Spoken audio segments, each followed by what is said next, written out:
ਬਠਿੰਡਾ ਬਰਨਾਲਾ ਮੁੱਖ ਮਾਰਗ ਤੇ ਪਿੰਡ ਲਹਿਰਾ ਖਾਨਾ ਕੋਲ ਅੱਜ ਸਿਲਵਰ ਆਕਸ ਸਕੂਲ ਦੀ 5ਵੀਂ ਬ੍ਰਾਂਚ ਦੀ ਸ਼ੁਰੂਆਤ ਸ਼੍ਰੀ ਅਖੰਡ ਪਾਠ ਸਾਹਿਬ ਜੀ ਦੇ ਭੋਗ ਪਵਾ ਕੇ ਕੀਤੀ ਗਈ।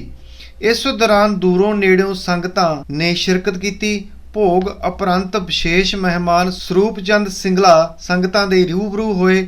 ਸਕੂਲ ਮੈਨੇਜਮੈਂਟ कमेटी के चेयरमैन सरदार इंद्रजीत सिंह बराड़ ने संबोधन किया ਅਤੇ इस उपरंत गुरु का लंगर अटुੱਟ ਵਰਤਿਆ। ਸਾਂਝਾ टीवी पंजाब तो आओ ਤੁਹਾਨੂੰ ਵਿਖਾਉਂਦੇ ਹਾਂ लाइव तस्वीरां। वाहिगुरु जी का खालसा वाहिगुरु जी की फतेह। ये वाहिगुरु शुरुआत कराउण वाला भी तू है ते मंजिलां ते पहुंचाउण वाला भी तू है। बस इदां ही अंग संग रही क्योंकि अखीर भी तू ते अंत भी तू है, शुरू भी तू ते अंत भी तू है, साडा साया भी तू ते साथ भी तू है। इस दे नाल ही असीं सिल्वर ऑक्स स्कूल दी सारी मैनेजमेंट यानी कि प्रबंधक कमेटी वालों दूरों नेड़ों आईयां सारियां ही संगतां नूं जी आया आखदे हां ते तह दिल तो उन्हां दा धन्नवाद करदे हां। ਅਤੇ ਸਿਲਵਰ ਆਕਸ ਸਕੂਲ ਵਿੱਚ ਕਰਵਾਏ ਗਏ ਸ਼੍ਰੀ ਅਖੰਡ ਪਾਠ ਸਾਹਿਬ ਜੀ ਦੇ ਭੋਗ ਉਪਰੰਤ ਪਹੁੰਚੇ ਸਤਿਕਾਰਯੋਗ ਪ੍ਰੈਜ਼ੀਡੈਂਟ ਸ਼੍ਰੀ ਸਰੂਪ ਚੰਦ ਸਿੰਗਲਾ ਜੀ, ਸਤਿਕਾਰਯੋਗ ਚੇਅਰਮੈਨ ਸਾਹਿਬ ਸਰਦਾਰ ਇੰਦਰਜੀਤ ਸਿੰਘ ਬਰਾੜ ਅਤੇ ਡਾਇਰੈਕਟਰ ਸਹਿਬਾਨ, ਮਾਨਯੋਗ ਦੂਜੀਆਂ ਬ੍ਰਾਂਚਾਂ ਤੋਂ ਆਏ ਸਾਰੇ ਪ੍ਰਿੰਸੀਪਲ ਸਹਿਬਾਨ, ਉਹਨਾਂ ਦੇ ਨਾਲ ਆਏ ਸਾਰੇ ਹੀ ਅਧਿਆਪਕ ਸਹਿਬਾਨ, ਪਾਠੀ ਸਿੰਘਾਂ, ਸਤਿਕਾਰਯੋਗ ਢਾਡੀ ਜਥਾ ਅਤੇ ਸਾਰੀਆਂ ਹੀ ਸਮੂਹ ਸੰਗਤਾਂ ਦਾ ਅਸੀਂ ਤਹਿ ਦਿਲ ਤੋਂ ਧੰਨਵਾਦ ਕਰਦੇ ਹਾਂ। ਜੁਗੋ ਜੁਗ ਟਲ ਸ਼੍ਰੀ ਗੁਰੂ ਗ੍ਰੰਥ ਸਾਹਿਬ ਜੀ ਦੀ ਪਵਿੱਤਰ ਹਜ਼ੂਰੀ ਦੇ ਵਿੱਚ ਜਿਹੜਾ ਬੈਠੀ ਸਾਧ ਸੰਗਤ ਫਤਿਹ ਪ੍ਰਵਾਨ ਕਰੇ। ਵਾਹਿਗੁਰੂ ਜੀ ਕਾ ਖਾਲਸਾ ਵਾਹਿਗੁਰੂ ਜੀ ਕੀ ਫਤਿਹ। ਅੱਜ ਬਹੁਤ ਸੁਭਾਗਾ ਦਿਨ ਹੈ कि आप सारे ने ही जिथे सरबत के भले की अरदास की है तो गुरु साहब का आशीर्वाद प्राप्त किया है। और वो अज ये भी बड़ी खुशी का पल है कि सिल्वर ऑक्स स्कूल की 5वीं ब्रांच अज पुजो मंडी लहरा बेगा दे विच शुरुआत हुई है। गुरु महाराज की कृपा हुई है, परम पिता परमात्मा दियां बख्शिशां है कि ये 2000 जो उदों शुरू होया सी अज बहुत बड़ी गिनती दे विच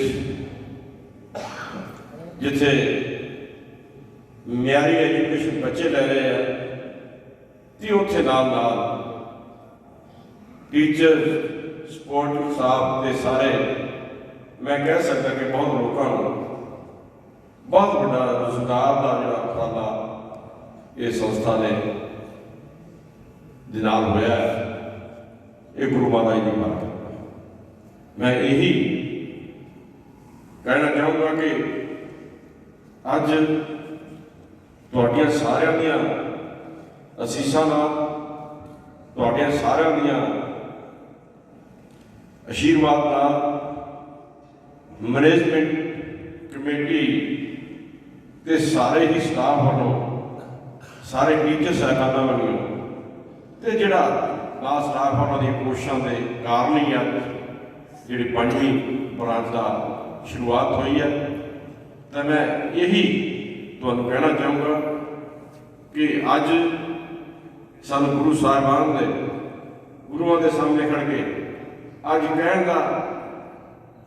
कह सकते हैं कि जिथे म्यारी शिक्षा तो उथे नाल जो पहल के आधार पर जो टीचर है या स्टूडेंट है जिहड़ी भी उन्होंने योग्यता है वो मुताबिक एडमिशन मिल रही हैं तो नाल एक लंबियां पलांघा पढ़ता होया ये सिल्वर ऑक्स फैमिली मैं कह सकता कि एक बहुत बड़ी जिम्मेवारी निभा रही है।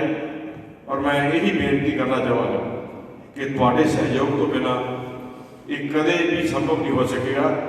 तुहाडा सहयोग साडे नाल इसे तरह बना रहे। गुरु महाराज की बाहर कृपा पई रहे।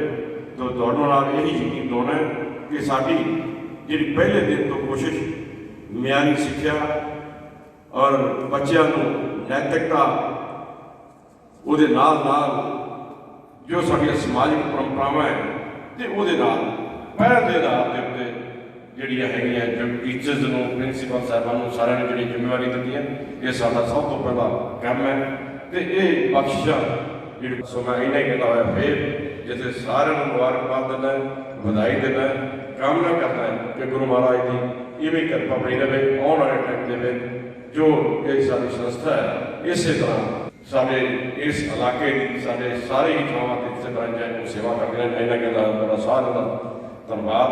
ਵਾਹਿਗੁਰੂ ਜੀ ਕਾ ਖਾਲਸਾ ਵਾਹਿਗੁਰੂ ਜੀ ਕੀ ਫਤਿਹ।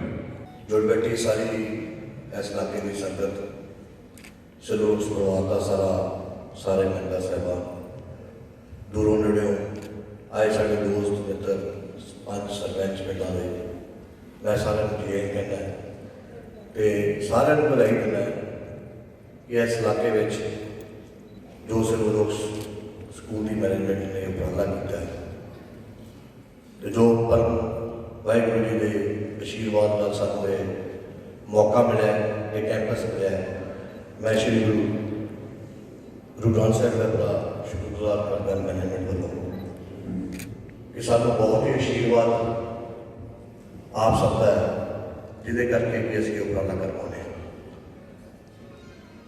ये सिलोक जी संस्था एक ट्रस्ट बनती है उसका नाम है यूनिक एजुकेशन चैरिटेबल ट्रस्ट।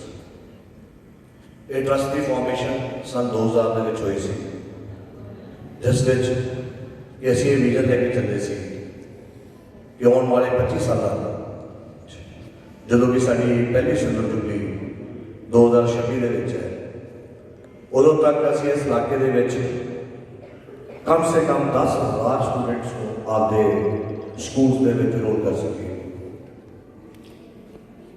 साडी ये इस मिशन नाल असीं ये सोचा कि बठिंडे के 30 किलोमीटर के विच असीं हर सड़क पर जी एंट्री पॉइंट है शहर में उत्थे एक संस्था खड़ी करके उस इलाके की सेवा कर सकिए ताकि साडे जिहड़े बच्चे ने साडे मंडियां साडे पिंडां जिहड़े बच्चों को चंगी सिक्ख्या लैण का मौका नहीं मिलता बहुत दूर जाना पैंदा है असीं उन्होंने घर उन्होंने नेड़े एक इंस्टीट्यूशन खड़ी कर सकिए। तो वाहिगुरू जी की बड़ी मेहर है मैनेजमेंट की सारे मैनेजमेंट की बड़ी सपोर्ट है साढ़े प्रेजिडेंट श्री सूबचंद सिंह की हमेशा बड़ी सपोर्ट रही है तो नाल जी मैनेजमेंट है असीं एक संस्था के एक इंफ्रास्ट्रक्चर क्रिएट कर सकते हैं एक पॉलिसियां बना सकते हैं पर उस संस्था का जो चलना उन्होंने किसी जगह पर पहुँचाना तो विजन के मिशन पूरा करना वो स्टाफ तो बिना नहीं हो सकता। मैं साढ़े स्टाफ का बहुत बधाई करना बड़ा शुक्रगुजार करना है कि साडा पहला स्कूल बेबी वाला रोड के 2000 शुरू होया सी साडा एक बनाना बाईपास तक बड़े छोटी कोठी तो 8 कमरे से उस घर के पर साढ़े स्टाफ की मेहनत सदका साड़ी टीम की मेहनत सदका उस तो बाद 2004 नवी बिल्डिंग बनी बेबी वाला रोड से वह टोटल एरिया अराउंड 11 एकड़ है जो 1.5 लाख स्क्वायर फुट की बिल्डिंग है तो 1900 बच्चों की स्ट्रेंथ होता है। हर साल जी इनटेक LKG की उत्थे 180 सीटा 6 सैक्शन है 6 सैक्शन 180 सीटा होंगे तो 700 750 की एप्लीकेशन होती है। सानू इस गल बड़ा फील होता है कि असीं बहुत सारे बच्चों को एडजस्ट नहीं कर पाते। फिर असीं 2015 के सोचा 14 के भी एक ब्रांच होर खोली जाए क्योंकि नवी बिल्डिंग बनानी नवे क्लासरूम बनाने कैंपस के बना के खड़े किए जा सकते हैं स्ट्रेंथ भी बढ़ाई जा सकती है उस कैंपस के पर जो स्कूल के मैनेजमेंट सिस्टम है वो अलाउ नहीं करते कि असीं ज़्यादा स्टूडेंट्स एक कैंपस के रख के एक वधिया एजुकेशन दे पावांगे। सो उस चीज़ को ध्यान च रखते हुए डिस्टेंस को ध्यान च रखते हुए एरिए को ध्यान च रखते हुए असीं डबल ही रोड पर इंजीनियरिंग कॉलेज के सामने 2015 स्कूल शुरू किया। वो school up to class 2nd 3rd शुरू होया हम उत्थे क्लास 9th शुरू होनी है 5-6 साल हो गए। तो बड़ी खुशी की गल है कि वो स्टाफ की मेहनत सदका ਅੱਜ ਉੱਥੇ ਵੀ 1350-1400 ਸਟੂਡੈਂਟ ਹੋ ਗਏ। ਉੱਥੋਂ ਦੀ ਜਿਹੜੀ ਇੰਟੇਕ ਹੈ ਉਹ 180 ਸੀਟਾਂ ਦੇ ਲਈ ਅਰਾਊਂਡ 450 ਇਸ ਸਾਲ ਐਪਲੀਕੇਸ਼ਨ ਆਈ ਹੈ। ਫਿਰ ਅਸੀਂ ਦੇਖਿਆ ਕਿ ਮੰਡੀਆਂ 'ਚ ਬੜੀ ਪ੍ਰੋਬਲਮ ਹੈ ਐਜੂਕੇਸ਼ਨ ਦੀ, ਬੱਚਿਆਂ ਨੂੰ 2-2 ਘੰਟੇ ਬੱਸਾਂ 'ਚ ਟਰੈਵਲ ਕਰਨਾ ਪੈਂਦਾ ਹੈ। ਤਾਂ ਅਸੀਂ ਫਿਰ ਟਰਾਈ ਕੀਤਾ ਕਿ ਜਿਹੜਾ ਬਹੁਤ ਰਿਮੋਟ ਏਰੀਆ ਸੀ, ਜਿੱਥੇ ਕਿ ਚੰਗਾ ਕੋਈ ਸਕੂਲ ਨਹੀਂ ਸੀ, ਅਸੀਂ ਜੈਤੋ ਜਾਂ ਬੋਲੇ ਉਹ ਸਕੂਲ ਦੇ ਵਿੱਚ ਅੱਜ 600 ਦੇ ਕਰੀਬ ਸਟੈਂਡ ਹੈ। ਅੱਜ ਉਹ ਟੀਚਰ ਸਾਲ 600 ਸਟੈਂਡ ਹੈ ਸਕੂਲ ਦੇ ਵਿੱਚ। ਫਿਰ ਲਾਸਟ ਈਅਰ ਸਾਨੂੰ ਸ਼ਸ਼ਾਂਕ ਸਿਟੀ ਦੇ ਵਿੱਚ ਘੁਮਾਨ ਨਹੀਂ ਸੀਗਾ, ਪਰ ਮਿੱਤਲ ਸਾਹਿਬ ਦੀ ਬਿਲਡਿੰਗ ਸੀ, ਜੈਨ ਸਕੂਲ ਸੀ, ਉਹ ਬੰਦ ਹੋ ਰਿਹਾ ਸੀ, ਤਾਂ ਉਹਨਾਂ ਨੇ ਕਹਿ ਕੇ ਅਸੀਂ ਉਹ ਸਕੂਲ ਟੇਕ ਓਵਰ ਕੀਤਾ ਲਾਸਟ ਈਅਰ। ਉਹ ਸਕੂਲ ਦੇ ਵਿੱਚ ਵੀ ਪਹਿਲਾ ਸਾਲ ਹੈ 600 ਦੀ ਸਟੈਂਡ ਹੋਈ। ਇਹ ਪਹਿਲਾ ਸਕੂਲ ਹੈ ਕਿ ਸਾਡੇ ਬੜੇ ਚਿਰ ਦੀ ਇੱਕ ਇੱਛਾ ਸੀ ਕਿ ਇਸ ਹਾਈਵੇ ਦੇ ਕੁਚੋ ਏਰੀਆ, ਰਾਮਪੁਰਾ ਏਰੀਆ, ਨਥਾਣਾ, ਭਗਤਾਂ ਨੂੰ ਕੈਟਰ ਕਰਨ ਲਈ ਇੱਕ ਇੰਸਟੀਟਿਊਸ਼ਨ ਬਣਾਈ ਜਾਵੇ। ਤਾਂ ਇਸ ਸਾਲ ਸਾਨੂੰ ਗੁਰੂ ਮਹਾਰਾਜ ਦੀ ਕਿਰਪਾ ਨਾਲ ਇਹ ਜਿਹੜਾ ਇੰਸਟੀਟਿਊਟ ਸੀਗਾ, ਪਹਿਲਾਂ ਇੰਜੀਨੀਅਰਿੰਗ ਕਾਲਜ ਸੀਗਾ, ਹਰਭਜਨ ਪ੍ਰੋਫੈਸਰ ਭਜਨ ਦਾ, ਉਹਨਾਂ ਨਾਲ ਗੱਲ ਹੋਈ ਤਾਂ ਇਹ ਫਿਰ ਅਸੀਂ ਜਿਹੜਾ ਕੈਂਪਸ ਹੈ